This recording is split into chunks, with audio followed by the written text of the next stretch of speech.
Friends, ಭಾರತದ ನೆಲದಲ್ಲಿ ಕೆಲವು ಸ್ಥಳಗಳಿವೆ. ಅಲ್ಲಿ ಕಾಲಿಟ್ಟ ಕ್ಷಣವೇ ಇತಿಹಾಸ ನಮ್ಮ ಮೈ ಮನವನ್ನು ಸ್ಪರ್ಶಿಸುತ್ತದೆ. ಗಾಳಿಯಲ್ಲಿ ಯಾರೋ ಪಿಸುಮಾತು ಹೇಳುವಂತೆ ಭಾಸವಾಗುತ್ತದೆ. ಕಲ್ಲಿನ ಗೋಡೆಗಳ ಹಿಂದೆ ಶತಮಾನಗಳ ನಿಶಬ್ದ ಮಾತನಾಡುತ್ತಿರುತ್ತವೆ. ಅಂತಹ ಒಂದು ಅಪೂರ್ವ ನಗರವೇ ವಿಜಯಪುರ. ಕರ್ನಾಟಕದ ಉತ್ತರ ಭಾಗದ ವಿಶಾಲ ದಕ್ಕನ್ ಪ್ರಸ್ಥಭೂಮಿಯ ಮೇಲೆ ನೆಲೆ ನಿಂತಿರುವ ಈ ನಗರವು ತನ್ನ ಪ್ರತಿಯೊಂದು ಕಲ್ಲಿನಲ್ಲೂ, ತನ್ನ ಪ್ರತಿ ಕಮಾನಿನಲ್ಲೂ, ತನ್ನ ಪ್ರತಿ ಗೋಪುರದಲ್ಲೂ ಒಂದಲ್ಲ ಒಂದು ಕಥೆಯನ್ನು ಹೇಳುತ್ತದೆ. ಒಂದು ಕಾಲದ ದಕ್ಕನ್ ಪ್ರಾಂತ್ಯದ ಅತ್ಯಂತ ಶಕ್ತಿಶಾಲಿ ಮತ್ತು ಸಮೃದ್ಧ ರಾಜಧಾನಿಯಾಗಿ ಮೆರೆದ ಈ ನಗರ ಇಂದಿಗೂ ವಿಸ್ಮಯ ಮೂಡಿಸುತ್ತದೆ. ಹಿಂದೆಲ್ಲ ಬಿಜಾಪುರ ಎಂದು ಕರೆಯಲ್ಪಡುತ್ತಿದ್ದ ಈ ಭೂಮಿಯನ್ನು 2014ರಲ್ಲಿ ಅಧಿಕೃತವಾಗಿ ವಿಜಯಪುರ ಎಂದು ನಾಮಕರಣ ಮಾಡಲಾಗಿತ್ತು. ವಿಜಯನಗರ ಮತ್ತು ಸ್ಮಾರಕ ನಗರಿ ಎಂದೇ ಇದನ್ನು ಪ್ರೀತಿಯಿಂದ ಕರೆಯಲಾಗುತ್ತದೆ. ಈ ನಾಮಗಳು ಬರೀ ಶಬ್ದವಲ್ಲ, ಇದು ಶತಮಾನಗಳ ಗೌರವ, ತ್ಯಾಗ ಮತ್ತು ಸಾಧನೆಯ ಪ್ರತೀಕಗಳು. ಸುಮಾರು 10 ಮತ್ತು 11ನೇ ಶತಮಾನದಲ್ಲಿ ಕಲ್ಯಾಣಿ ಚಾಲುಕ್ಯರಿಂದ ಸ್ಥಾಪಿಸಲ್ಪಟ್ಟ ಈ ನಗರವು ಕಾಲಕ್ರಮೇಣ ವಿವಿಧ ರಾಜ್ಯಗಳ ಉದಯ ಸ್ತಮಗಳನ್ನು ಕಂಡಿತ್ತು. ಕೊನೆಗೆ ಆದಿಲ್ ಶಾಹಿ ಸುಲ್ತಾನರ ಕಾಲದಲ್ಲಿ ಇದು ಜಗತ್ತೇ ಬೆರಗಾಗುವಂತಹ ವಾಸ್ತುಶಿಲ್ಪದ ಕೇಂದ್ರವಾಗಿತ್ತು. ಫ್ರೆಂಡ್ಸ್, ಬನ್ನಿ ಇಂದಿನ ಈ ವಿಡಿಯೋದಲ್ಲಿ ನಾವು ವಿಜಯಪುರದ ಭವ್ಯ ಇತಿಹಾಸ, ಅಲ್ಲಿನ ಅದ್ಭುತ ಸ್ಮಾರಕಗಳು, ಆಧ್ಯಾತ್ಮಿಕ ಸಂಪತ್ತು, ಕೃಷಿ, ಸಂಸ್ಕೃತಿ ಮತ್ತು ಆಧುನಿಕ ಸಾಧನೆಗಳ ಬಗ್ಗೆ ಆಳವಾಗಿ ತಿಳಿಯೋಣ. ವಿಜಯಪುರದ ಇತಿಹಾಸದ ಬೇರುಗಳನ್ನು ತಡಕಾಡಿದರೆ ಅವು 1000 ವರ್ಷಗಳ ಹಿಂದಕ್ಕೆ ಹೋಗುತ್ತದೆ. ಅಷ್ಟೇ ಅಲ್ಲ, ಶಿಲಾಯುಗದ ಮಾನವನ ನೆಲೆಯ ಕುರುಹುಗಳೂ ಇಲ್ಲೇ ದೊರೆತಿವೆ. ಈ ಭೂಮಿಯಲ್ಲಿ ಯಾವಾಗಲೂ ಜನರ ಜೀವನ ಜೀವಂತವಾಗಿ ಉಸಿರಾಡಿತ್ತು. ವಿಜಯಪುರದ ಇತಿಹಾಸವು ಶಿಲಾಯುಗದಿಂದಲೇ ಪ್ರಾರಂಭವಾಗುತ್ತದೆ. ಕ್ರಿಸ್ತಶಕ 10 ಮತ್ತು 11ನೇ ಶತಮಾನದಲ್ಲಿ ಕಲ್ಯಾಣಿ ಚಾಲುಕ್ಯರ ಆಳ್ವಿಕೆಯಲ್ಲಿ ಈ ನಗರವು ಒಂದು ಮಹತ್ವದ ಆಡಳಿತದ ಕೇಂದ್ರವಾಗಿ ಹೊರಹೊಮ್ಮಿತ್ತು. ಚಾಲುಕ್ಯರ ನಂತರ ಈ ಪ್ರದೇಶವು ಯಾದವರ ಕೈವಶವಾಗಿತ್ತು. ದಿಲ್ಲಿ ಸುಲ್ತಾನರ ವಿಸ್ತರಣೆಯ ನಂತರ ಇದು ಬಹುಮನಿ ಸುಲ್ತಾನರ ಭಾಗವಾಗಿತ್ತು. ಆದರೆ ಈ ನಗರಕ್ಕೆ ಹೊಸ ಆಯಾಮ ದೊರೆತಿದ್ದು 1489 1489ನಲ್ಲಿ ಯೂಸೆಫ್ ಆದಿಲ್ ಶಾ ಸ್ವತಂತ್ರ ಆದಿಲ್ ಶಾಹಿ ವಂಶವನ್ನು ಸ್ಥಾಪಿಸಿದಾಗ. ಈ ಮಹಾ ಪ್ರತಿಭಾವಂತ ದೊರೆ ಕೇವಲ ರಣರಂಗದ ಯೋಧನಲ್ಲ, ಅವನು ಒಬ್ಬ ವಿದ್ಯಾಪ್ರೇಮಿ, ಕಲೆಯ ಪೋಷಕ ಮತ್ತು ಉದಾರ ಆಡಳಿತಗಾರ ಕೂಡ ಆಗಿದ್ದ. ಅವರ ರಾಜ್ಯ ಸ್ಥಾಪನೆಯ ಮೂಲಕ ವಿಜಯಪುರ ದಕ್ಕನ್ನ ಮಿಂಚುವ ಮುಕುಟದ ರತ್ನವಾಗಿತ್ತು. ಸುಮಾರು 2 ಶತಮಾನಗಳ ಕಾಲ, ಅಂದರೆ 1489ರಿಂದ 1686ರವರೆಗೆ ಈ ರಾಜ್ಯವಂಶದ ಒಟ್ಟು 9 ಸುಲ್ತಾನರು ವಿಜಯಪುರವನ್ನು ರಾಜಧಾನಿಯನ್ನಾಗಿ ಮಾಡಿಕೊಂಡು ದಕ್ಕನ್ ಪ್ರಾಂತ್ಯವನ್ನು ಆಳಿದರು. ಪ್ರತಿಯೊಬ್ಬ ಸುಲ್ತಾನರು ಈ ನಗರಕ್ಕೆ ಏನಾದರೊಂದು ಅಮೂಲ್ಯ ಕೊಡುಗೆಯನ್ನು ಸಲ್ಲಿಸಿದ್ದಾರೆ. ಅವರಲ್ಲಿ ಯಾರು ಕೋಟೆಗಳನ್ನು ಕಟ್ಟಿದರು, ಯಾರು ಮಸೀದಿಯನ್ನು ನಿರ್ಮಿಸಿದರು ಮತ್ತು ಯಾರು ಕಲೆ ಮತ್ತು ಸಾಹಿತ್ಯಕ್ಕೆ ಹೊಸ ಜೀವ ತುಂಬಿದರು ಎಂದು ನಾವು ನೋಡುವುದಾದರೆ, 2ನೇ ಇಬ್ರಾಹಿಂ ಆದಿಲ್ ಶಾ ನಂತಹ ದೊರೆಗಳು ಕಲೆ ಮತ್ತು ಸಾಹಿತ್ಯಕ್ಕೆ ನೀಡಿದ ಪ್ರೋತ್ಸಾಹ ಅವಿಸ್ಮರಣೀಯವಾಗಿದೆ. ಅವನು ಕೇವಲ ಯೋಧನಲ್ಲ, ಅವನೊಬ್ಬ ಸಂಗೀತಗಾರ, ಕವಿ ಮತ್ತು ಮಾನವೀಯ ಮನಸ್ಸಿನ ಆಡಳಿತಗಾರ. ಇವರು ಬರೆದಿರುವ ಕಿತಾಬ್ ಎ ನೌರಸ್ ಎಂಬ ಕೃತಿಯು ದಕ್ಕನ್ ಸಂಸ್ಕೃತಿಯ ಪ್ರತೀಕವಾಗಿದೆ. ಈ ಕೃತಿಯಲ್ಲಿ ಸಂಗೀತ, ಕಾವ್ಯ ಮತ್ತು ದಕ್ಕನ್ನಿನ ಸಂಸ್ಕೃತಿಯ ಅಪೂರ್ವ ಮಿಲನವಿದೆ. ಇವರ ಆಳ್ವಿಕೆಯಲ್ಲಿ ಹಿಂದೂ, ಮುಸ್ಲಿಂ ಕಲೆ, ಸಂಸ್ಕೃತಿ ಮತ್ತು ವಾಸ್ತುಶಿಲ್ಪಗಳು ಒಂದಾಗಿ ಮೈದೆಳೆದು ಅದ್ಭುತ ಕೃತಿಗಳನ್ನು ಸೃಷ್ಟಿಸಿದ್ದವು. ಆದರೆ ಎಲ್ಲ ಸಾಮ್ರಾಜ್ಯಗಳಿಗೂ ಒಂದು ಅಂತ್ಯ ಬರಲೇಬೇಕು. ನಂತರದ ದಿನಗಳಲ್ಲಿ ಮೊಘಲ್ನ ಚಕ್ರವರ್ತಿ ಔರಂಗಜೇಬ್ 1686ರಲ್ಲಿ ಈ ನಗರವನ್ನು ವಶಪಡಿಸಿಕೊಂಡನು. ಅಷ್ಟರಲ್ಲಾಗಲೇ ಈ ನಗರ ತನ್ನ ವೈಭವದ ಗರಿಗಳನ್ನು 106 ಸ್ಮಾರಕಗಳ ರೂಪದಲ್ಲಿ ಉಳಿಸಿ ಹೋಗಿತ್ತು. ಬ್ರಿಟಿಷರ ಕಾಲದಲ್ಲಿ ಇದು ಸತಾರಾ ಸಂಸ್ಥಾನದ ಭಾಗವಾಗಿತ್ತು ಮತ್ತು ಅಂತಿಮವಾಗಿ 1956ರಲ್ಲಿ ಮೈಸೂರು ರಾಜ್ಯಕ್ಕೆ, ಅಂದರೆ ಇಂದಿನ ಕರ್ನಾಟಕಕ್ಕೆ ಸೇರ್ಪಡೆಯಾಗಿತ್ತು. ಹೀಗೆ ವಿಜಯಪುರ ಅನೇಕ ಆಳ್ವಿಕೆಗಳನ್ನು, ಅನೇಕ ರಾಜಮನೆತನಗಳ ಏಳು ಬೀಳುಗಳನ್ನು ನೋಡಿದ ಮಹಾ ಸಾಕ್ಷಿಯಾಗಿ ನಿಂತಿದೆ. ಆದರೆ ಇತಿಹಾಸ ಬದಲಾದಷ್ಟು ಈ ನಗರ ತನ್ನ ಚಾರಿತ್ರಿಕ ಘನತೆಯನ್ನು ಕಳೆದುಕೊಳ್ಳಲಿಲ್ಲ. ವಿಜಯಪುರದ ಹೆಸರು ಕೇಳಿದ ಕೂಡಲೇ ನಮಗೆ ನೆನಪಿಗೆ ಬರುವ ಹೆಸರು ಗೋಲ್ ಗುಮ್ಮಟ. ಮೊಹಮ್ಮದ್ ಆದಿಲ್ ಶಾಹಿ ನಿರ್ಮಿಸಿದ ಈ ಬೃಹತ್ ಸ್ಮಾರಕವು ವಿಶ್ವದ ಅತಿ ದೊಡ್ಡ ಸಪೋರ್ಟ್ ಇಲ್ಲದ ಗುಮ್ಮಟಗಳಲ್ಲಿ ಒಂದಾಗಿದೆ. ಇದು ನಿರ್ಮಿಸಿದ್ದು 1626ರಿಂದ 1656ರ ನಡುವೆ ಎಂದು ಹೇಳಲಾಗುತ್ತದೆ. ಆ ಕಾಲದಲ್ಲಿ ತಂತ್ರಜ್ಞಾನ ಮತ್ತು ಉಪಕರಣಗಳ ಮಿತಿಯನ್ನು ಗಮನಿಸಿದರೆ ಈ ನಿರ್ಮಾಣ ಸಾಧ್ಯವಾಗಿದ್ದು ಹೇಗೆ ಎಂಬ ಪ್ರಶ್ನೆ ಸಹಜವಾಗಿಯೇ ಎಲ್ಲರಿಗೂ ಮೂಡುತ್ತದೆ. ಇದರ ವ್ಯಾಸವು 44 ಮೀಟರ್ಗಳಷ್ಟಿದ್ದು ಯಾವುದೇ ಮಧ್ಯ ಆಧಾರ ಸ್ತಂಭವಿಲ್ಲದೆ ವಿಶ್ವದ ಅತಿ ದೊಡ್ಡ ಗುಮ್ಮಟಗಳಲ್ಲಿ ಒಂದು ಎಂಬ ಖ್ಯಾತಿ ಇದಕ್ಕಿದೆ. ಈ ಸ್ಮಾರಕದ ಎತ್ತರ ಸುಮಾರು 51 ಮೀಟರ್ಗಳು. 4 ಮೂಲೆಗಳಲ್ಲಿ 4 ಭವ್ಯ ಮಿನಾರ್ಗಳು ತಲೆ ಎತ್ತಿ ನಿಂತಿವೆ. ಇಡೀ ಕಟ್ಟಡ ಒಂದು ವ್ಯವಸ್ಥಿತ ಗಣಿತ ಲೆಕ್ಕಾಚಾರ ಮತ್ತು ಕಲಾ ಕೌಶಲ್ಯದ ಅಪೂರ್ವ ಸಂಗಮದಂತೆ ಕಾಣುತ್ತದೆ. ಇಲ್ಲಿನ ವಿಶೇಷವೆಂದರೆ ಪಿಸುಗುಡುವ ಗ್ಯಾಲರಿ, ವಿಸ್ಪರಿಂಗ್ ಗ್ಯಾಲರಿ. ಗುಮ್ಮಟದ ಕೆಳಭಾಗದಲ್ಲಿ ನಿರ್ಮಿಸಿರುವ ಈ ವೃತ್ತಾಕಾರದ ಕಾರಿಡಾರ್ನಲ್ಲಿ ಒಂದು ಬದಿಯಲ್ಲಿ ಮಾತನಾಡಿದರೆ ಆ ಶಬ್ದ ಇನ್ನೊಂದು ಬದಿಯಲ್ಲಿ ಸ್ಪಷ್ಟವಾಗಿ ಕೇಳಿಸುತ್ತದೆ. ಒಂದು ಬಾರಿ ಮಾಡಿದ ಶಬ್ದವು ಸುಮಾರು 11 ಬಾರಿ ಪ್ರತಿನಿಧಿಸುತ್ತದೆ. ಈ ಧ್ವನಿ ವಿಜ್ಞಾನದ ಅದ್ಭುತ ಬಳಕೆ, 17ನೇ ಶತಮಾನದ ಕುಶಲ ಶಿಲ್ಪಿಗಳ ಅಪ್ರತಿಮ ಪ್ರತಿಭೆಗೆ ಸಾಕ್ಷಿಯಾಗಿದೆ. ಈ ಗ್ಯಾಲರಿಯಲ್ಲಿ ನಿಂತಾಗ ನಮಗೆ ಅನಿಸುತ್ತದೆ ಇತಿಹಾಸ ನಮ್ಮ ಕಿವಿಯಲ್ಲಿ ಪಿಸಿಗುಡುತ್ತಿದೆಯೇ ಎಂದು. ಮತ್ತೊಂದು ಅದ್ಭುತವೆಂದರೆ ಇಬ್ರಾಹಿಂ ರೋಜಾ. ಇದನ್ನು ದಕ್ಷಿಣದ ತಾಜ್ ಮಹಲ್ ಎಂದು ಕರೆಯಲಾಗುತ್ತದೆ. ಎರಡನೇ ಇಬ್ರಾಹಿಂ ಆದಿಲ್ ಶಾ ಮತ್ತು ಅವರ ಪ್ರಿಯ ರಾಣಿ ತಾಜ್ ಸುಲ್ತಾನ ಅವರ ಸಮಾಧಿ ಇಲ್ಲಿದೆ. ಇಲ್ಲಿನ ನವಿರಾದ ಕೆತ್ತನೆಗಳು ಪ್ರವಾಸಿಗರನ್ನು ಮಂತ್ರಮುಗ್ಧಗೊಳಿಸುತ್ತದೆ. ಕಲ್ಲಿನ ಮೇಲೆ ಹೂ, ಬಳ್ಳಿ, ಪಕ್ಷಿಗಳು, ಅರಬಿಕ್ ಶಾಸನಗಳು ಮತ್ತು ಸಾಮೀತಿಯ ವಿನ್ಯಾಸಗಳನ್ನು ಎಷ್ಟು ನಾಜೂಕಾಗಿ ಕೆತ್ತಲಾಗಿದೆ ಎಂದರೆ ಅದು ಕಲ್ಲಿನ ಮೇಲಿನ ಕೆಲಸ ಎಂದು ನಂಬಲು ಮನಸ್ಸು ಒಪ್ಪುವುದಿಲ್ಲ. ಆಗ್ರಾದ ತಾಜ್ ಮಹಲ್ ನಿರ್ಮಾಣದ ಮೊದಲೇ ಈ ರೋಜಾ ಕಟ್ಟಡ ಕಟ್ಟಲ್ಪಟ್ಟಿತ್ತು ಎಂಬ ಅಂಶ ಗಮನಿಸಬೇಕಾದದ್ದು.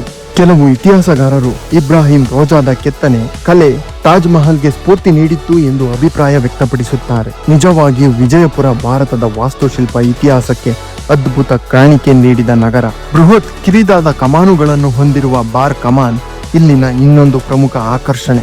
ಈ ಸ್ಮಾರಕ ಎರಡನೇ ಅಲಿ ಆದಿಲ್ ಶಾರ ಅಪೂರ್ಣ ಸ್ವಪ್ನ. ಅವನ ಉದ್ದೇಶ ಗೋಲ್ ಗುಮ್ಮಟಕ್ಕಿಂತ ದೊಡ್ಡದಾದ ಸಮಾಧಿ ನಿರ್ಮಿಸುವುದಾಗಿತ್ತು. ಆದರೆ ನಿರ್ಮಾಣದ ಮಧ್ಯದಲ್ಲೇ ಅವರ ಅಂತ್ಯ ಸಂಭವಿಸಿತ್ತು. ಇಂದು ಕೂಡ ಅಪೂರ್ಣ ಸ್ಥಿತಿಯಲ್ಲಿ ನಿಂತಿರುವ 12 ಕಮಾನುಗಳ ಸಾಲು ಒಂದು ವಿಷಾದ ಕಾವ್ಯದಂತೆ ಕಾಣುತ್ತದೆ. ಇಲ್ಲಿನ ಕೋಟೆಯ ಮೇಲಿರುವ ಮಾಲಿಕ್ ಎ ಮೈದಾನ್ ತೋಪು ಮಧ್ಯಕಾಲದ ಯುಗದ ವಿಶ್ವದ ಅತಿ ದೊಡ್ಡ ತೋಪುಗಳಲ್ಲಿ ಒಂದಾಗಿದೆ. ಮಾಲಿಕ್ ಎ ಮೈದಾನ್, ಇದರ ಅರ್ಥ ಮೈದಾನದ ಒಡೆಯ ಎಂದಾಗಿದೆ. ಸುಮಾರು 55 ಟನ್ ತೂಕ, 4 ಮೀಟರ್ಗಿಂತಲೂ ಹೆಚ್ಚು ಉದ್ದ. ಈ ಬೃಹತ್ ಕಂಚಿನ ತೋಪನ್ನು ನೋಡುವಾಗ ಆ ಕಾಲದ ಯೋಧರ ಶಕ್ತಿ ನಮಗೆ ಅನುಭವಕ್ಕೆ ಬರುತ್ತದೆ. ಪ್ರವಾದಿ ಮೊಹಮ್ಮದರ ಪವಿತ್ರ ಸ್ಮರಣಿಕೆಯನ್ನು ಹೊಂದಿರುವ ಆಸರ್ ಮಹಲ್ ಇಲ್ಲಿನ ಮತ್ತೊಂದು ಪ್ರಮುಖ ಆಕರ್ಷಣೆ. ಪ್ರವಾದಿ ಮೊಹಮ್ಮದರ ಪವಿತ್ರ ಕೂದಲನ್ನು ಇಲ್ಲಿ ಕಾಪಾಡಲಾಗಿದೆ ಎಂದು ನಂಬಲಾಗುತ್ತದೆ. ಹಾಗಾಗಿ ಇದು ಮುಸ್ಲಿಂ ಭಕ್ತರಿಗೆ ಅತ್ಯಂತ ಪವಿತ್ರ ಸ್ಥಳ. ಇಲ್ಲಿನ ಭಿತ್ತಿ ಚಿತ್ರಗಳು ಮತ್ತು ಕಿಟಕಿ ವಿನ್ಯಾಸಗಳು ಮಧ್ಯಕಾಲೀನ ದಕ್ಕನ್ ಕಲೆಯ ಅಮೂಲ್ಯ ನಿದರ್ಶನಗಳು. ಒಟ್ಟಿನಲ್ಲಿ ವಿಜಯನಗರ ಒಂದು ಮುಕ್ತ ಆಕಾಶದ ವಸ್ತು ಸಂಗ್ರಹಾಲಯ. ಇಲ್ಲಿಗೆ ಭೇಟಿ ನೀಡಿದ ಪ್ರವಾಸಿಗರು ಯಾವ ದಿಕ್ಕಿನಲ್ಲಿ ತಿರುಗಿದರೂ ಒಂದಲ್ಲ ಒಂದು ಐತಿಹಾಸಿಕ ಮಹಲ್, ಮಸೀದಿ ಅಥವಾ ಸ್ಮಾರಕ ಎದುರಾಗುತ್ತದೆ. ಇಲ್ಲಿ ಸುಮಾರು 50ಕ್ಕೂ ಹೆಚ್ಚು ಐತಿಹಾಸಿಕ ಸ್ಮಾರಕಗಳಿವೆ ಎಂದು ಅಧ್ಯಯನಕಾರರು ಹೇಳುತ್ತಾರೆ. ವಿಜಯಪುರವು ಕೇವಲ ಕಲ್ಲಿನ ಸ್ಮಾರಕಗಳ ನಗರವಲ್ಲ, ಇದು ಆಧ್ಯಾತ್ಮಿಕತೆಯ ನೆಲೆಬೀಡು. ಈ ನಗರದ ನಿಜವಾದ ಆತ್ಮ ಇರುವುದು ಅದರ ಆಧ್ಯಾತ್ಮಿಕ ವಿವಿಧತೆಯಲ್ಲಿ ಮತ್ತು ಧಾರ್ಮಿಕ ಸಮನ್ವಯದಲ್ಲಿ. ಇದನ್ನು ಮದಿನಾತುಲ್ ಔಲಿಯಾ ಅಂದರೆ ಸೂಫಿ ಸಂತರ ನಗರ ಎಂದು ಕರೆಯಲಾಗುತ್ತದೆ. ಕಾದ್ರಿಯಾ ಮತ್ತು ಚಿಸ್ತ್ರಿಯ ಪಂಥದ ಅನೇಕ ಸಂತರು ಇಲ್ಲಿ ನೆಲೆಸಿದ್ದರು. ಇಂದಿಗೂ ಅವರ ದರ್ಗಾಗಳಿಗೆ ಹಿಂದೂ ಮುಸ್ಲಿಂ ಭೇದವಿಲ್ಲದೆ ಭಕ್ತರು ಬರುತ್ತಾರೆ. ಇದು ವಿಜಯಪುರದ ನಿಜವಾದ ವಿಜಯ, ಮನಸ್ಸುಗಳನ್ನು ಗೆಲ್ಲುವ ಶಕ್ತಿ. ಆದಿಲ್ ಶಾಹಿ ಸುಲ್ತಾನರು ಸ್ವಂತ ಸೂಫಿ ಸಂಸ್ಕೃತಿಯ ಅನುಯಾಯಿಗಳಾಗಿದ್ದರು ಮತ್ತು ಸರ್ವಧರ್ಮ ಸಹಿಷ್ಣುತೆಯನ್ನು ಅನುಸರಿಸಿದ್ದರು. ಎರಡನೇ ಇಬ್ರಾಹಿಂ ಆದಿಲ್ ಶಾ ತನ್ನ ಕೃತಿಯಲ್ಲಿ ಹಿಂದೂ ದೇವ ದೇವಿಯರನ್ನು ಸುತ್ತಿಸಿದ ಎಂಬ ಅಂಶ ಆ ಕಾಲದ ಸೌಹಾರ್ದತೆಗೆ ಸಾಕ್ಷಿ. ಅಷ್ಟೇ ಅಲ್ಲದೆ 12ನೇ ಶತಮಾನದ ಮಹಾನ್ ಸಮಾಜ ಸುಧಾರಕ ಜಗಜ್ಯೋತಿ ಬಸವಣ್ಣನವರ ಜನ್ಮಸ್ಥಳವಾದ ಬಸವನ ಬಾಗೇವಾಡಿ ಈ ಜಿಲ್ಲೆಯಲ್ಲಿಯೇ ನಮಗೆ ನೋಡಲು ಸಿಗುತ್ತದೆ. ಬಸವಣ್ಣನವರು ಕಲ್ಯಾಣದ ರಾಜ್ಯ ಬಿಚ್ಚಳನ ಆಸ್ಥಾನದಲ್ಲಿ ಪ್ರಮುಖ ಸ್ಥಾನ ವಹಿಸಿ ಸಮಾಜ ಸುಧಾರಣೆಗೆ ತಮ್ಮ ಇಡೀ ಜೀವನವನ್ನೇ ಮುಡುಪಾಗಿಸಿದ್ದರು. ಜಾತಿ ವ್ಯವಸ್ಥೆಯ ವಿರುದ್ಧ ಹೋರಾಡಿ ಅನುಭವ ಮಂಟಪ ಸ್ಥಾಪಿಸಿ ವಚನ ಸಾಹಿತ್ಯದ ಮೂಲಕ ಶ್ರಮಿಕ ವರ್ಗ ಮತ್ತು ಮಹಿಳೆಯರಿಗೂ ಆಧ್ಯಾತ್ಮಿಕ ಘನತೆ ತಂದುಕೊಟ್ಟ ಮಹಾಚೇತನ ಅವರು.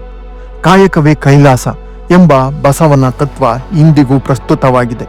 ಅವರ ಜನ್ಮಸ್ಥಳ ಬಸವನ ಬಾಗೇವಾಡಿ ಇಂದು ಒಂದು ಪ್ರಮುಖ ಧಾರ್ಮಿಕ ಮತ್ತು ಸಾಂಸ್ಕೃತಿಕ ಕೇಂದ್ರ. ವರ್ಷವೂ ಲಕ್ಷಾಂತರ ಭಕ್ತರು ಇಲ್ಲಿಗೆ ಭೇಟಿ ನೀಡುತ್ತಾರೆ. ಇನ್ನು ಇತ್ತೀಚಿನ ಆಕರ್ಷಣೆ ಎಂದರೆ ಉಕ್ಕಲ್ಲಿ ರಸ್ತೆಯಲ್ಲಿರುವ 85 ಅಡಿ ಎತ್ತರದ ಭವ್ಯ ಶಿವಗಿರಿ ಪ್ರತಿಮೆ. ಇದು ಭಾರತದ 3ನೇ ಅತಿ ಎತ್ತರದ ಶಿವನ ಪ್ರತಿಮೆಯಾಗಿದ್ದು ಸುಮಾರು 1500 ಟನ್ ತೂಕ ಹೊಂದಿದೆ. ದೂರದಿಂದಲೇ ಕಾಣಿಸುವ ಈ ಪ್ರತಿಮೆ ಕ್ಷೇತ್ರ ಭೇಟಿ ನೀಡಲು ಬರುವ ಯಾತ್ರಿಕರಿಗೆ ಹೃದಯ ತುಂಬುವ ಸ್ಥಳ. ಹೀಗೆ ವಿಜಯಪುರ ಒಂದು ಅದ್ಭುತ ಸಂಗಮ ಭೂಮಿ. ಇಲ್ಲಿ ಸೂಫಿ ದರ್ಗಾಗಳ ಜೊತೆ ಶಿವ ದೇವಾಲಯಗಳಿವೆ. ಬಸವಣ್ಣನ ವಚನಗಳ ಕಡೆ ಮಸೀದಿಗಳ ಆಜಾನ್ ಕೇಳಿಸುತ್ತದೆ ಮತ್ತು ಇಲ್ಲಿ ಧರ್ಮಗಳ ಜನ ಒಟ್ಟಾಗಿ ಬಾಳುತ್ತಾರೆ. ಇದು ಈ ನಗರದ ಅತ್ಯಂತ ಶ್ರೇಷ್ಠ ಗುಣ. ವಿಜಯಪುರ ಜಿಲ್ಲೆಯ ಉತ್ತರ ಕರ್ನಾಟಕದ ಒಣ ವಲಯದಲ್ಲಿದೆ. ಇಲ್ಲಿ ಮಳೆ ಕಡಿಮೆ, ಬೇಸಿಗೆ ತೀವ್ರ. ಆದರೂ ಇಲ್ಲಿನ ರೈತರು ತಮ್ಮ ಶ್ರಮ ಮತ್ತು ಛಲದಿಂದ ಈ ಭೂಮಿಯನ್ನು ಸಮೃದ್ಧ ಕೃಷಿ ಭೂಮಿಯನ್ನಾಗಿ ಪರಿವರ್ತಿಸಿದ್ದಾರೆ. ಇಲ್ಲಿನ ಜೀವನಾಡಿ ಕೃಷ್ಣಾ ನದಿ. ಜಿಲ್ಲೆಯಾದ್ಯಂತ ಸುಮಾರು 125 ಮೈಲಿಗಳಷ್ಟು ಹರಿಯುವ ಈ ನದಿಗೆ ಆಲಮಟ್ಟಿ ಎಂಬಲ್ಲಿ ಬೃಹತ್ ಅಣೆಕಟ್ಟನ್ನು ನಿರ್ಮಿಸಲಾಗಿದೆ. ಕೃಷ್ಣಾ ನದಿಯ ಜೊತೆಗೆ ಭೀಮಾ ಮತ್ತು ದೋಣಿ ನದಿಗಳು ಕೂಡ ಈ ಭೂಮಿಯನ್ನು ಫಲವತ್ತಾಗಿಸುತ್ತಿವೆ. ಆಲಮಟ್ಟಿ ಅಣೆಕಟ್ಟು ಕರ್ನಾಟಕದ ಮಹತ್ವಾಕಾಂಕ್ಷೆಯ ಯೋಜನೆ. ಸಾವಿರಾರು ಹೆಕ್ಟೇರ್ ಭೂಮಿಗೆ ನೀರುಣಿಸುವ ಈ ಅಣೆಕಟ್ಟು ಜಿಲ್ಲೆಯ ಕೃಷಿ ಭಾಗ್ಯ ಬದಲಿಸಿದೆ. ಇಲ್ಲಿನ ಜಲಾಶಯ ಪ್ರಕೃತಿಯ ಸೌಂದರ್ಯದ ತಾಣವೂ ಆಗಿದ್ದು ಪ್ರವಾಸಿಗರನ್ನು ಸೆಳೆಯುತ್ತದೆ. ಫ್ರೆಂಡ್ಸ್, ವಿಜಯಪುರ ಎಂದರೆ ದ್ರಾಕ್ಷಿ ನಾಡು. ಇತ್ತೀಚಿನ ಸಂಶೋಧನೆಯ ಪ್ರಕಾರ ಜಿಲ್ಲೆಯಲ್ಲಿ ದ್ರಾಕ್ಷಿ ಕೃಷಿಯು 66% ಸ್ಥಿರತೆಯನ್ನು ಹೊಂದಿದೆ. ಕಪ್ಪು ದ್ರಾಕ್ಷಿ, ಬಿಳಿ ದ್ರಾಕ್ಷಿ, ಬೀಜರಹಿತ ದ್ರಾಕ್ಷಿ, ವಿವಿಧ ತಳಿಗಳ ದ್ರಾಕ್ಷಿ ಬೆಳೆಯನ್ನು ತೆಗೆಯಲಾಗುತ್ತದೆ. ಇಲ್ಲಿನ ದ್ರಾಕ್ಷಿ ಮುಂಬೈ, ಪುಣೆ, ಬೆಂಗಳೂರು ಮಾತ್ರವಲ್ಲದೆ ಅಂತಾರಾಷ್ಟ್ರೀಯ ಮಾರುಕಟ್ಟೆಗೂ ತಲುಪುತ್ತದೆ. ಜೋಳ, ಸಜ್ಜೆಯ ಜೊತೆಗೆ ದಾಳಿಂಬೆ ಮತ್ತು ಕೃಷಿ ಸಂಬಂಧಿತ ಉದ್ಯಮಗಳು ಇಲ್ಲಿನ ಜನರ ಆರ್ಥಿಕ ಬೆನ್ನೆಲುಬಾಗಿದೆ. ಇಲ್ಲಿನ ವಿಜಯಪುರ ದಾಳಿಂಬೆ ತನ್ನ ಮಾಧುರ್ಯ ಮತ್ತು ಗಾತ್ರಕ್ಕೆ ಪ್ರಸಿದ್ಧಿ. ಇನ್ನು ರೈತರ ಆರ್ಥಿಕ ಸ್ಥಿತಿ ಸುಧಾರಿಸಲು ಕೃಷಿ ಸಂಸ್ಕರಣಾ ಘಟಕ ಸ್ಥಾಪನೆ, ರೈತ ಉತ್ಪಾದಕ ಸಂಘಗಳ ನಿರ್ಮಾಣ ಮತ್ತು ಆಧುನಿಕ ಕೃಷಿ ತಂತ್ರಜ್ಞಾನಗಳ ತರಬೇತಿ ನೀಡುವ ಕಾರ್ಯಕ್ರಮಗಳು ನಡೆಯುತ್ತಿದೆ. ಹನಿ ನೀರಾವರಿ ವ್ಯಾಪಕ ಬಳಕೆ ಮತ್ತು ಜೈವಿಕ ಕೃಷಿಗೆ ಉತ್ತೇಜನ ನೀಡಲಾಗುತ್ತಿದೆ. ಈ ಒಣಭೂಮಿಯನ್ನು ದ್ರಾಕ್ಷಿ ಮಂಟಪ ತೋಟವಾಗಿ ಪರಿವರ್ತಿಸಿದ ಇಲ್ಲಿನ ರೈತರ ಶ್ರಮ ಮತ್ತು ಜಾಣ್ಮೆ ನಿಜಕ್ಕೂ ಮೆಚ್ಚಲೇಬೇಕಾದ ಸಂಗತಿ. ವಿಜಯಪುರ ಇಂದು ಅಭಿವೃದ್ಧಿ ಪಥದಲ್ಲಿದೆ. ಇತಿಹಾಸ ಮಾತ್ರ ಈ ನಗರವನ್ನು ಜೀವಂತವಾಗಿ ಇಡುವುದಿಲ್ಲ. ಈ ನಗರ ಇಂದು ಭವಿಷ್ಯದ ಕಡೆ ನೋಡುತ್ತಿದೆ ಮತ್ತು ಆ ದೃಷ್ಟಿ ಸ್ಪಷ್ಟ ಮತ್ತು ದೃಢ. ಇನ್ವೆಸ್ಟ್ ಕರ್ನಾಟಕ 2025ರ ಮೂಲಕ ಜಿಲ್ಲೆಯು ಬೃಹತ್ ಹೂಡಿಕೆಗಳನ್ನು ಆಕರ್ಷಿಸಿದೆ. ಉಜ್ಲಾನ್ ಕಂಪನಿ ಇಲ್ಲಿ 3000 ಮೆಗಾವ್ಯಾಟ್ ಪವನ ಶಕ್ತಿ ಯೋಜನೆಯನ್ನು ಸ್ಥಾಪಿಸುತ್ತಿದ್ದು ಜಿಲ್ಲೆಯು ನವೀಕರಿಸಬಹುದಾದ ಇಂಧನದ ಹಬ್ ಆಗುತ್ತಿದೆ. ಎಂದಿಗೂ ಇಲ್ಲಿ ಗಾಳಿ ಕೊರತೆ ಅಲ್ಲ, ಅದನ್ನೇ ಭವಿಷ್ಯದ ಸಂಪತ್ತಾಗಿ ಪರಿವರ್ತಿಸಲಾಗುತ್ತಿದೆ. ಅಷ್ಟೇ ಅಲ್ಲದೆ ದಕ್ಷಿಣ ಭಾರತದ ಅತಿ ದೊಡ್ಡ ಬೇಳೆಕಾಳು ಸಂರಕ್ಷಣಾ ಘಟಕವು ಇಲ್ಲಿ ಸ್ಥಾಪನೆಯಾಗಲಿದ್ದು ರೈತರ ಉತ್ಪಾದನೆಗಳಿಗೆ ಉತ್ತಮ ಮಾರುಕಟ್ಟೆ ಮತ್ತು ಮೌಲ್ಯ ಸಿಗಲಿದೆ. ಶಿಕ್ಷಣ ಕ್ಷೇತ್ರದಲ್ಲಿಯೂ ಜಿಲ್ಲೆ ಮುಂಚೂಣಿಯಲ್ಲಿದೆ. ಕರ್ನಾಟಕದ ಏಕೈಕ ಮಹಿಳಾ ವಿಶ್ವವಿದ್ಯಾಲಯವಾದ ಅಕ್ಕ ಮಹಾದೇವಿ ಮಹಿಳಾ ವಿಶ್ವವಿದ್ಯಾಲಯ ಇಲ್ಲಿಯೇ ಇದೆ. ಈ ವಿಶ್ವವಿದ್ಯಾಲಯ ಮಹಿಳಾ ಸಬಲೀಕರಣಕ್ಕೆ ಅಮೂಲ್ಯ ಕಾಣಿಕೆ ನೀಡುತ್ತಿದ್ದು ದೂರದ ಗ್ರಾಮೀಣ ಪ್ರದೇಶಗಳ ಮಹಿಳೆಯರಿಗೂ ಉನ್ನತ ಶಿಕ್ಷಣದ ಬಾಗಿಲು ತೆರೆದಿದೆ. ಅಲ್ಲದೆ ರಾಜ್ಯದ ಏಕೈಕ ಸೈನಿಕ ಶಾಲೆಯು ವಿಜಯಪುರದ ಹೆಮ್ಮೆಯಾಗಿದೆ. ಇಲ್ಲಿಂದ ಹೊರಹೊಮ್ಮಿದ ಯೋಧರು ದೇಶದ ರಕ್ಷಣೆಯಲ್ಲಿ ತೊಡಗಿಸಿಕೊಂಡಿದ್ದಾರೆ.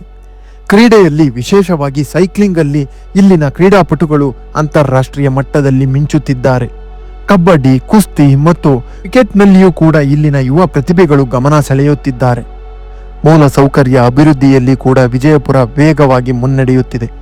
ರಾಷ್ಟ್ರೀಯ ಹೆದ್ದಾರಿ ಸಂಪರ್ಕ, ರೈಲ್ವೆ ಸಂಪರ್ಕ ಸುಧಾರಣೆ ಮತ್ತು ಸ್ಮಾರ್ಟ್ ಸಿಟಿ ಯೋಜನೆಯ ಅಡಿ ಪಟ್ಟಣ ಪ್ರದೇಶಗಳ ಆಧುನೀಕರಣ ಕಾರ್ಯಕ್ರಮ ಭರದಿಂದ ಸಾಗಿದೆ. ಪ್ರವಾಸೋದ್ಯಮ ಕ್ಷೇತ್ರದಲ್ಲೂ ಹೊಸ ಹುರುಪು ಮೂಡಿದೆ. ಪ್ರತಿ ವರ್ಷ ವಿಜಯಪುರ ಮಹೋತ್ಸವ ಆಯೋಜಿಸಲಾಗುತ್ತಿದೆ. ಈ ಉತ್ಸವದಲ್ಲಿ ಕಲೆ, ಸಂಸ್ಕೃತಿ, ಸಂಗೀತ ಮತ್ತು ಇತಿಹಾಸ ಒಟ್ಟಾಗಿ ಅರಳುತ್ತಿವೆ. ಇನ್ನು ವಿಜಯಪುರದ ಸಂಸ್ಕೃತಿ ಅದರ ಸ್ಮಾರಕಗಳಷ್ಟೇ ವೈವಿಧ್ಯಮಯವಾಗಿದೆ. ಇಲ್ಲಿನ ಜನ ಶ್ರಮಜೀವಿಗಳು, ಅತಿಥಿ ಸತ್ಕಾರದಲ್ಲಿ ಉದಾರಿಗಳು ಮತ್ತು ಹಬ್ಬ ಆಚರಣೆಯಲ್ಲಿ ಮನದಣಿಸುವ ಜನ. ಮುಖ್ಯವಾಗಿ ಊಟದ ವಿಷಯಕ್ಕೆ ಬಂದರೆ ಉತ್ತರ ಕರ್ನಾಟಕದ ಭೋಜನ ಪ್ರೀತಿಯ ಮಾತು ಬೇರೆಯೇ ಇದೆ. ಜೋಳದ ರೊಟ್ಟಿ, ಎಣಗಾಯಿ ಪಲ್ಯ, ಶೇಂಗಾ ಚಟ್ನಿ, ಇಲ್ಲಿನ ಊಟ ಒಮ್ಮೆ ಸವಿದರೆ ಮತ್ತೆ ಮತ್ತೆ ನೆನಪಾಗುತ್ತದೆ. ವಿಜಯಪುರ ಬಿರಿಯಾನಿ ಮತ್ತು ಖಾರದ ಕಾನ ಈ ನಗರದ ಒಂದು ಹೆಮ್ಮೆ. ಊರ್ಸ್ ಮತ್ತು ದರ್ಗಾ ಉತ್ಸವಗಳು ಇಲ್ಲಿ ಮಹಾ ಸಡಗರದಿಂದ ನಡೆಯುತ್ತವೆ. ಈ ಸಂದರ್ಭದಲ್ಲಿ ನಾಡಿನ ನಾನಾ ಮೂಲೆಗಳಿಂದ ಭಕ್ತರು ಬರುತ್ತಾರೆ. ಕ್ವಾಲಿ, ಸಂಗೀತ, ಧೂಪ, ದೀಪ ಮತ್ತು ಪ್ರಾರ್ಥನೆ ವಿಲೀನದಲ್ಲಿ ವಿಜಯಪುರ ಒಂದು ಅಲೌಕಿಕ ಅನುಭವ ನೀಡುತ್ತದೆ. ಕನ್ನಡ ರಂಗಭೂಮಿ ಮತ್ತು ಸಾಹಿತ್ಯ ಕ್ಷೇತ್ರದಲ್ಲಿ ವಿಜಯಪುರ ಜಿಲ್ಲೆ ಅನೇಕ ಪ್ರತಿಭಾವಂತ ಕಲಾವಿದರನ್ನು ನೀಡಿದೆ. ವಿಜಯಪುರ ಎಂದರೆ ಕೇವಲ ಇತಿಹಾಸದ ಪುಟಗಳಲ್ಲ, ಅದು ಸಾವಿರಾರು ವರ್ಷಗಳ ಸಂಸ್ಕೃತಿಯ ಸಂಗಮ. ಇಲ್ಲಿನ ಪ್ರತಿಯೊಂದು ಸಮಾಧಿ, ಮಸೀದಿ ಮತ್ತು ದೇವಸ್ಥಾನವು ನಮಗೆ ಸಹಬಾಳ್ವೆಯ ಪಾಠವನ್ನು ಕಲಿಸುತ್ತದೆ. ಇಲ್ಲಿ ಬರೀ ಕಲ್ಲಿನ ಸ್ಮಾರಕಗಳಲ್ಲ, ಪ್ರತಿ ಕಲ್ಲು ಒಂದು ನಿರ್ಧಾರ, ಪ್ರತಿ ಕಮಾನು ಒಂದು ಕನಸು, ಪ್ರತಿ ಗೋಪುರ ಒಂದು ಜೀವಂತ ಕತೆ. ಇಲ್ಲಿನ ಪ್ರತಿ ಸಮಾಧಿ ನಮಗೆ ಹೇಳುತ್ತದೆ, ಮನುಷ್ಯ ಕ್ಷಣಿಕ, ಆದರೆ ಅವನ ಕೃತಿ ಶಾಶ್ವತ ಎಂದು. ಈ ಜಿಲ್ಲೆ ಬೆಂಗಳೂರಿನಿಂದ ಸುಮಾರು 530 ಕಿಲೋಮೀಟರ್ ದೂರದಲ್ಲಿದೆ. ರೈಲು ಮತ್ತು ರಸ್ತೆಗಳ ಮೂಲಕ ಉತ್ತಮ ಸಂಪರ್ಕ ಹೊಂದಿದೆ. ಶೀಘ್ರದಲ್ಲೇ ಇಲ್ಲಿನ ಹೊಸ ವಿಮಾನ ನಿಲ್ದಾಣವು ಕಾರ್ಯಾರಂಭ ಮಾಡಲಿದೆ. ಫ್ರೆಂಡ್ಸ್, ನೀವು ಇತಿಹಾಸ ಪ್ರೇಮಿಯೇ ಆಗಿರಲಿ ಅಥವಾ ಪ್ರಕೃತಿಯನ್ನು ಪ್ರೀತಿಸುವವರೇ ಆಗಿರಲಿ, ಆಧ್ಯಾತ್ಮಿಕ ಅರಸನಾಗಿರಲಿ ಅಥವಾ ಕಲೆಯ ಅಭಿಮಾನಿಯೇ ಆಗಿರಲಿ, ಈ ವಿಜಯಪುರ ನಿಮ್ಮನ್ನು ಸದಾ ಸ್ವಾಗತಿಸಲು ಸಿದ್ಧ. ಈ ವಿಜಯಪುರ ನಗರ ಎಂದಿಗೂ ವಿಜಯಿ, ಏಕೆಂದರೆ ಕಾಲ ಬದಲಾದರೂ ಈ ನಗರದ ಆತ್ಮ ಬದಲಾಗಿಲ್ಲ. ಫ್ರೆಂಡ್ಸ್, ಈ ವಿಡಿಯೋ ಇಷ್ಟವಾದರೆ ವಿಡಿಯೋಗೆ ಲೈಕ್ ಮಾಡಿ, ಶೇರ್ ಮಾಡಿ, ಚಾನಲ್ಗೆ ಸಬ್ಸ್ಕ್ರೈಬ್ ಮಾಡಿ ಮತ್ತು ಬೆಲ್ ಐಕಾನ್ ಅನ್ನು ಒತ್ತಿ. ಮತ್ತೊಂದು ಮಾಹಿತಿ ತುಂಬಿದ ವಿಡಿಯೋದ ಜೊತೆಗೆ ನಿಮ್ಮನ್ನು ಮತ್ತೆ ಭೇಟಿ ಮಾಡುತ್ತೇನೆ. ಧನ್ಯವಾದಗಳು.